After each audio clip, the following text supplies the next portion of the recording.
Good day, WGS 101 students. Thank you for previewing our lecture today.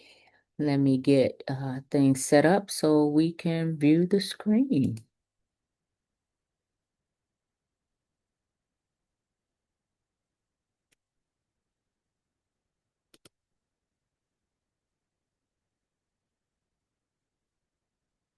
All right, let me put this in.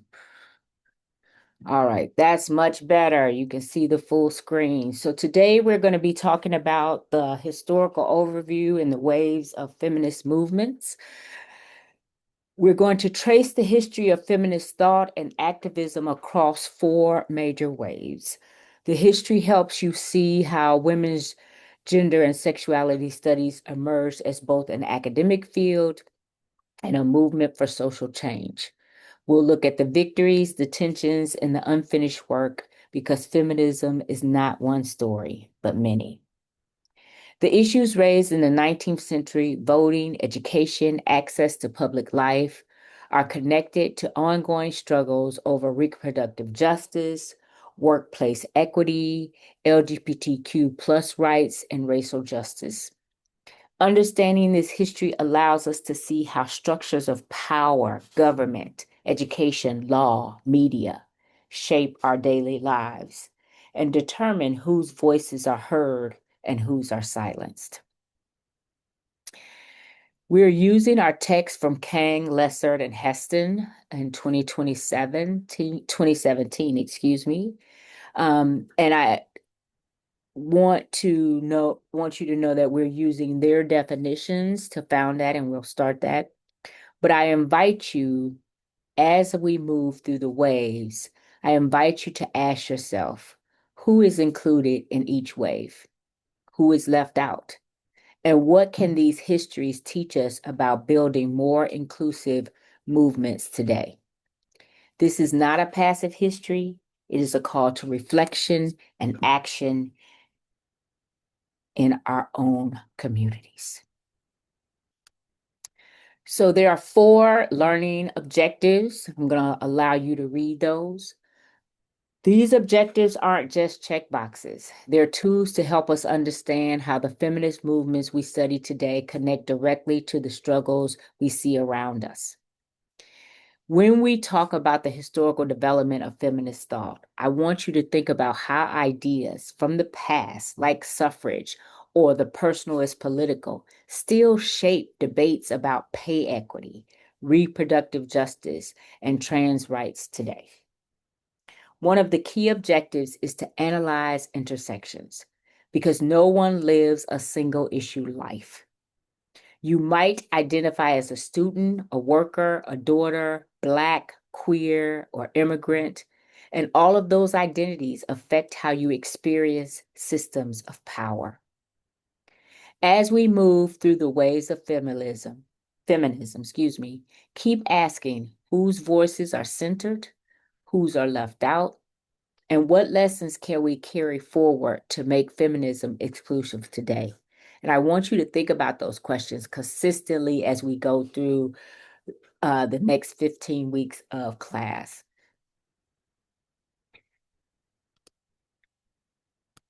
So you all know I like to give you an outline and an agenda. So these are the categories, and for those of you who want to take notes, you can utilize this as the structure of how you organize your thoughts or your notes for today. And remember, this information will be included in class discussions and or your quiz or your discussion board. So you will be accountable. So I advise you to take notes, but you can always rewatch the lecture. So what is feminism? We are using our definitions from our two texts for the class. The first one is from Kang, Lessard, and Heston, an Introduction to Women's Gender and Sexuality Studies from their Unit 4 that you had to read about the historical and contemporary movements. A belief in and advocacy for gender equality and the dismantling of patriarchal systems. Okay. I am more particular to Bell Hook's definition, even though I like Kang et al., a movement to end sexism, sexist exploitation, and oppression. So we need to emphasize that there are many types of feminism, many perspectives, and many goals. And the feminist movements have sought to not only center gender equity, but also racial, economic, and social justice and identity. Our first wave of feminism begins in the 1800s. We have the Seneca Falls Convention of 1848, where the first women's rights convention was held in Seneca Falls, New York. It was organized by Elizabeth Cady Stanton and Lucretia Mott, and it produced the Declaration of Sentiments, modeled after the Declaration of Independence, demanding equality in education, property rights, and suffrage. And suffrage, we know, is voting. The suffrage movement and the 19th Amendment of 1920. Women's suffrage was central demand for the first wave. After decades of activism, the 19th Amendment granted women the right to vote in 1920. It marked a major victory, though many women of color, especially Black, Indigenous, and immigrant women, still face barriers in voting and in life itself. Some key figures I want to highlight, and these are just a few, is not everyone. Sojourner Truth, who was formerly an enslaved woman, abolitionist, and women's rights activist. Her famous speech of 1851, Ain't I a Woman, challenged both racism and sexism as we think about that time period. She highlighted that feminism must include the voices of Black women and not just white middle-class women. Susan B. Anthony is the co-founder of the National Women's Suffrage Association, NWSA, with Elizabeth Cady Stanton. Her tireless advocacy for women's right to vote. She was arrested in 1872 for illegally voting, and this symbol was persistent in her struggles. But we also know that Susan B. Anthony has a complicated legacy. Excuse me. She worked with abolitionists early on, but after the Civil War, she was opposed to the 15th Amendment and prior towards white women's suffrage over racial equity, and at times made racist comments and strategic alliances with white suffragists, white supremacists, I can't talk today, with white supremacists to push voting rights for women, specifically white women. Yet she occasionally supported Black women's involvement in suffrage, showing tension in her politics. We also have Ida B. Wells, who was a journalist, activist, and an anti-lynching crusader. She criticized racism within the suffrage movement and demanded inclusion of Black women's struggles. She helped found the NAACP. She linked racial justice to women's rights.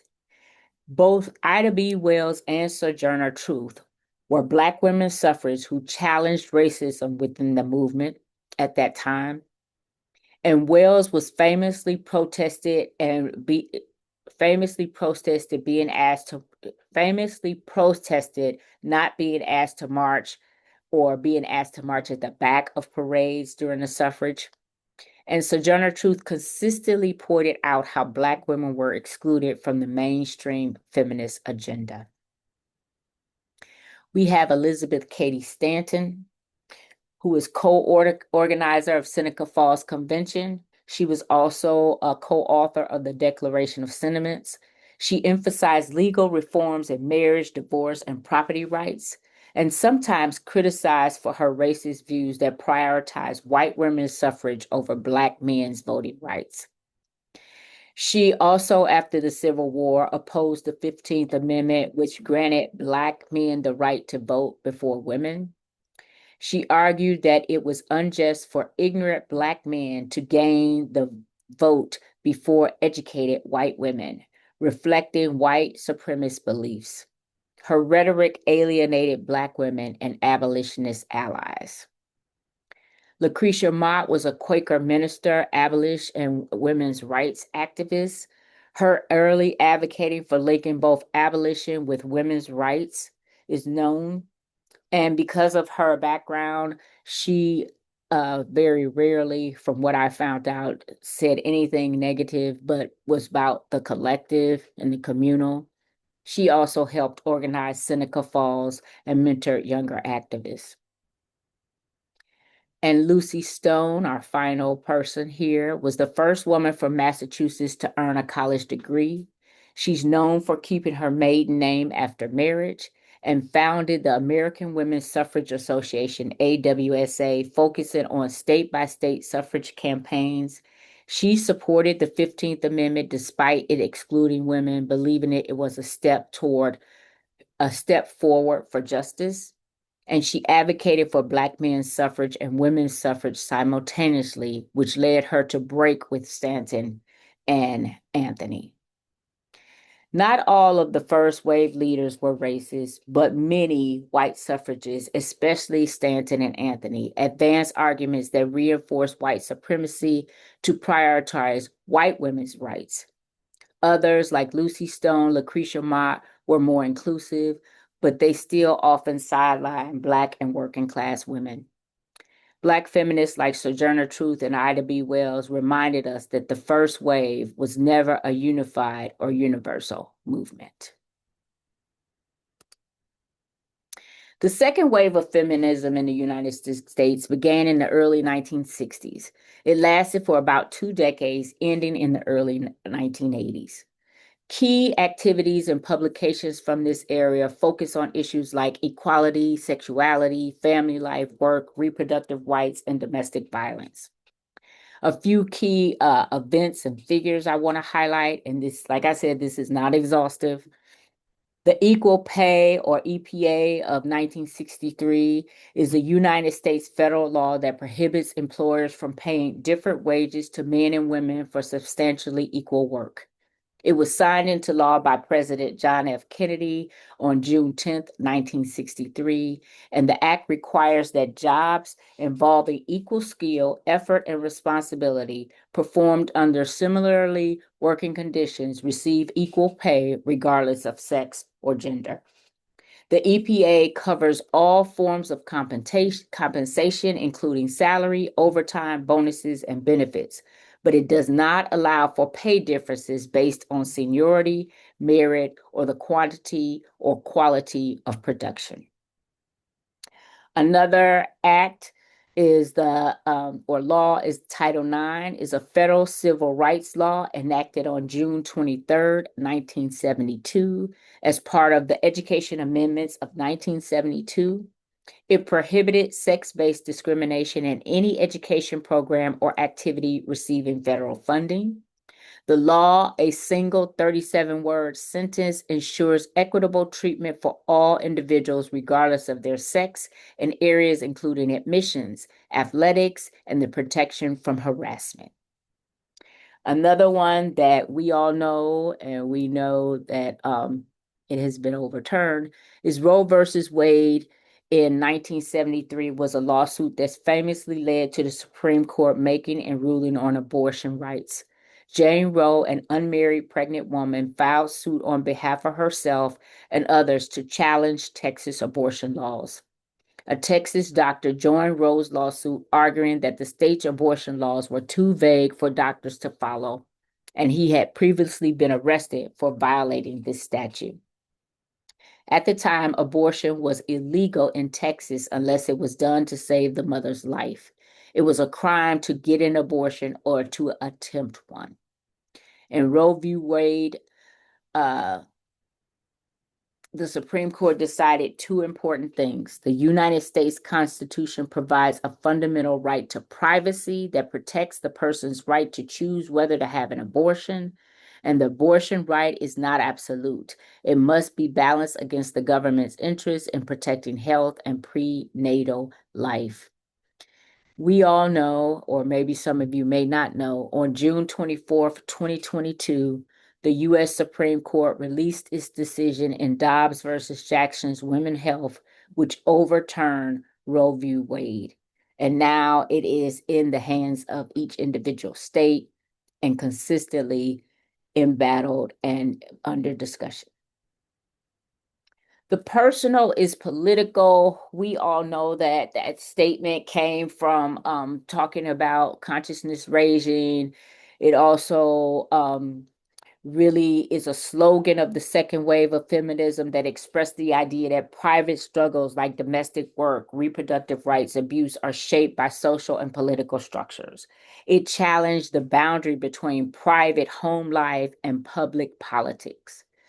Consciousness raising groups took place during this time where small group meetings where women shared personal experiences, helped each other see individual problems like housework harassment as systemic, and built solidarity and collective political action. I want to highlight a few individuals. Betty Friedan, 1921 to 2006, a journalist and activist. She is credited with sparking the movement with her 1963 book, The Feminist Mystique, that discussed the plight of upper class,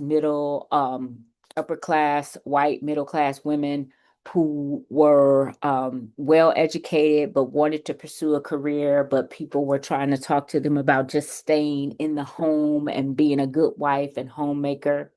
She also co-founded the National Organization for Women, or NOW. Gloria Steinem, who was born in 1934, and she is still with us, is one of the co-founders of Ms. Magazine. She is an activist, writer, and editor, and she became a prominent voice for the women's rights movement in the 70s. Audre Lorde, 1934 to 1992, a writer and activist. She focused on the intersections of racism, sexism, classism, and homophobia before we ever heard that term intersectionality coined by Kimberlé Crenshaw. She advocated for a broader understanding of justice within the feminist movement.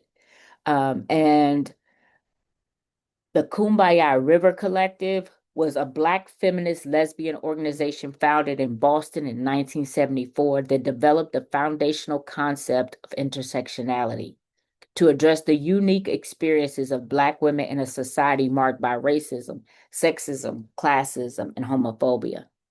Taking its name from Harriet Tubman's 1963 raid on the Combahee River, the Combahee River Collective produced the seminal 1977 Combahee River Collective Statement. We will be reading this in class and discussing it, which articulated radical anti-capitalist political analysis and advocated for the liberation of Black women through coalition building and identity politics.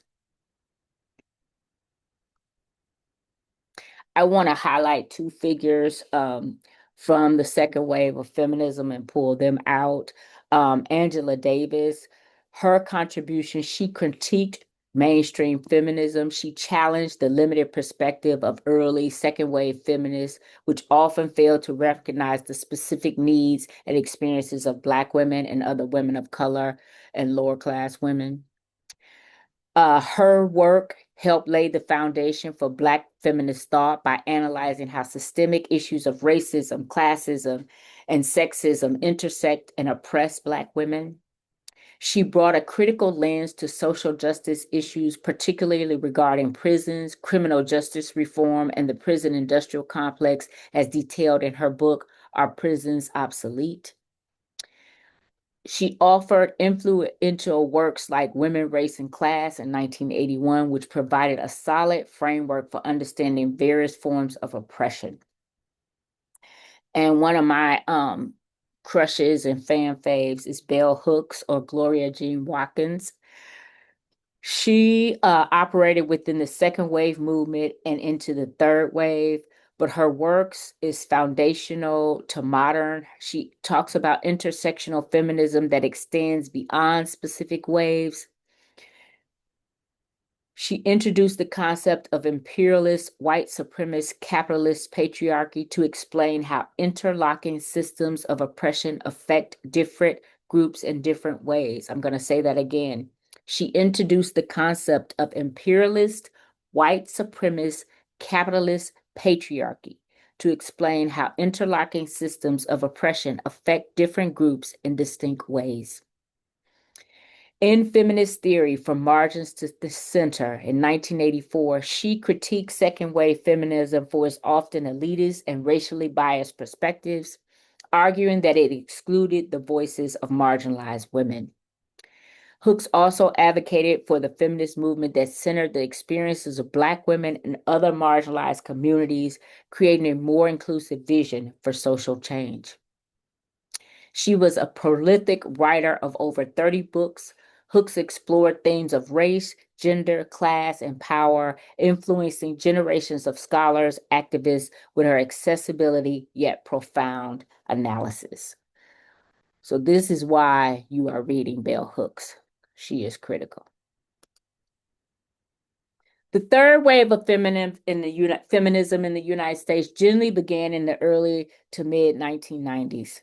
A major catalyst was the 1991 Anita Hill trial, Dr. Anita Hill trial, which brought issues of sexual harassment and discrimination to the public attention.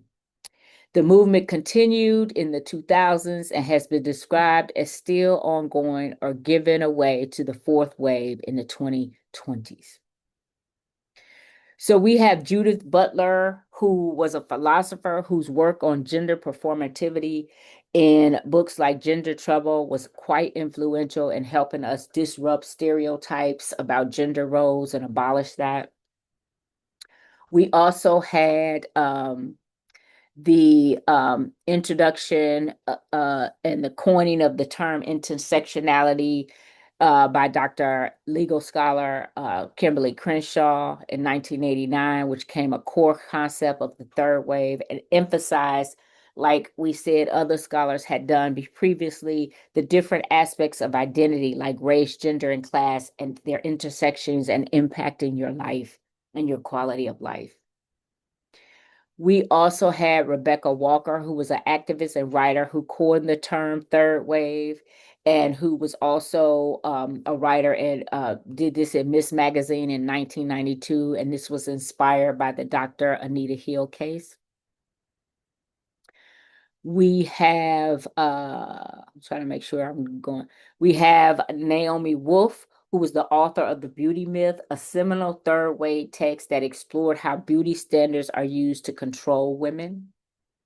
And we had Rebecca Walker, I said that, I'm sorry, Rebecca Walker, Kathleen Hanna, who was a prominent figure in Riot Girl movement and a feminist pop subculture that used music and zines to address feminist issues and digital literacy. We have Jennifer Baumgardner and Amy Richards. They were the authors of Manifesta, Young Women, Feminism, and the Future, which sought to create a manifesto, a list of 13 points for third wave feminism with a large, visible feminist movement. In the fourth wave, beginning around 2012, is characterized by its focus on sexual harassment, rape culture, and the use of social media for activism and solidarity, as seen with the Me Too movement and the Time's Up movement. Key figures include Tawana Burke, who coined the term Me Too, and Nimco Ali, who raised awareness about female genitalia mutilation. Major events in the widespread backlash against the Gamergate campaign. And Gamergate is a harassment campaign against women in the gaming industry that highlighted concerns about misogyny and online harassment. And the global Me Too movement and the Women's March following Trump's inauguration, and the testimony by Christine Blasey Ford against the Supreme Court nominee. The Me Too movement began by Tawana Burke in 2006. It gained global traction in 2017 when Alyssa Milano encouraged women to share their stories of sexual harassment and assault. The Time's Up movement began in 2018. It was created by over 300 Hollywood celebrities to advocate for equal pay, work opportunities, and safety for women, particularly women of color.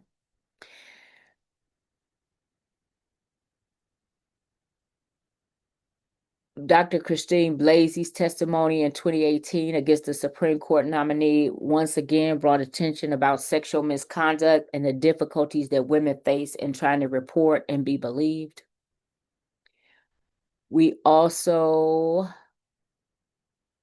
have Nimco Ali, and I mentioned her, how she spoke out.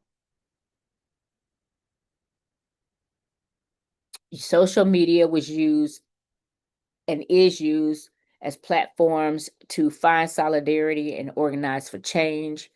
We have a focus on empowering individuals and promoting different forms of beauty in our body positivity and inclusivity. And we are trying to be more inclusive of our trans community. And there's a commitment to including and supporting transgender women with feminist movements. Shedding light on the normalization of sexual assault and creating mechanisms to hold perpetrators accountable, and the continued intersectionality and interconnected focus of various forms of discrimination, such as sexism, racism, and classism, mark this particular period in time.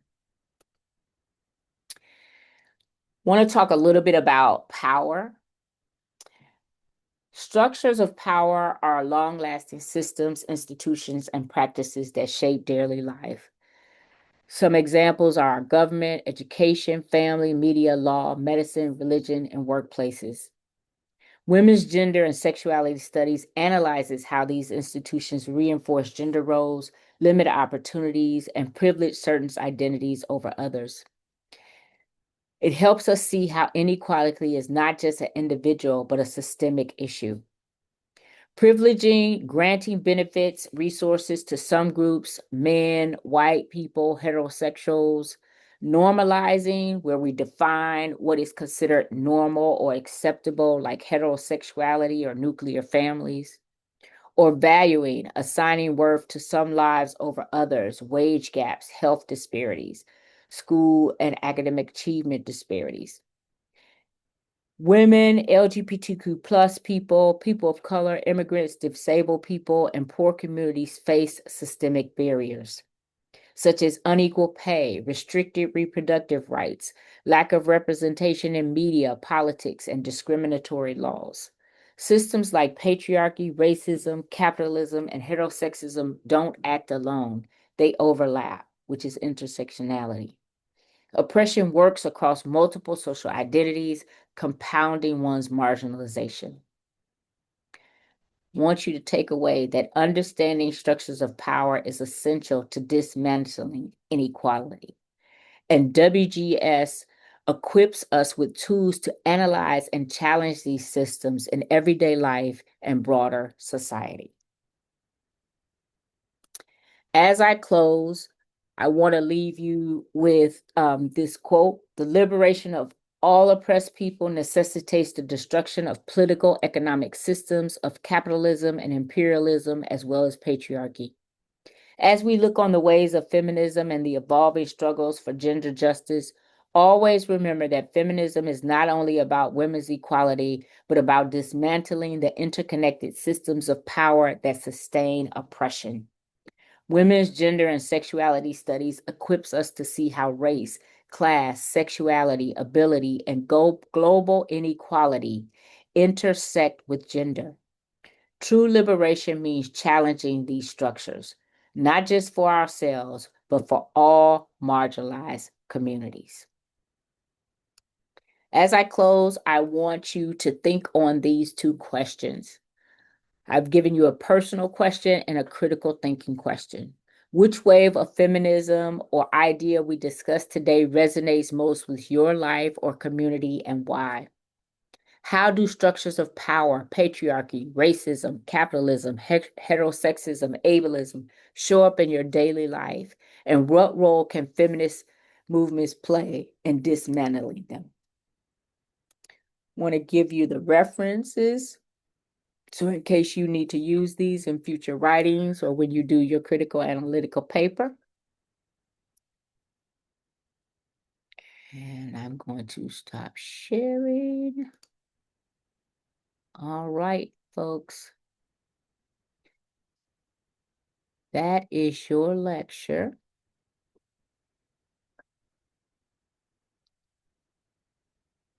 on the historical overview and ways of feminism. I look forward to seeing you in class, whether it be Zoom or in person. Have a blessed day.